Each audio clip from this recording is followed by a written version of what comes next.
തമ്മിലടിപ്പിക്കുന്ന എല്ലാ ഛിദ്ര ആശയങ്ങളെയും തള്ളിക്കളയാനും മനസ്സുകളെ ഒന്നിപ്പിക്കുന്ന കലയെ ഉയർത്തിപ്പിടിക്കാനും നിങ്ങൾക്ക് സാധിക്കട്ടെ. ഈ സ്കൂൾ കലാമേളയുടെ സന്ദേശം അതായിരിക്കട്ടെ. കലാമേളകളിൽ പങ്കെടുക്കുക എന്നതാണ് പ്രധാനം. സമ്മാനം കിട്ടുകയോ കിട്ടാതിരിക്കുകയോ ആവാം.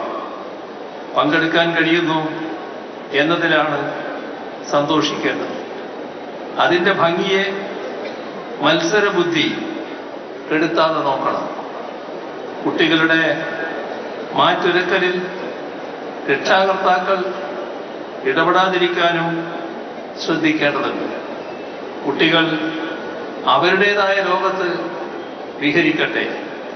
കലോത്സവങ്ങളിൽ ഒന്നാം സമ്മാനം നേടിയവർ മാത്രമല്ല പിൽക്കാലത്ത് കലാരംഗത്ത് മഹാപ്രതിഭകളായി വളർന്നിട്ടുള്ളത്.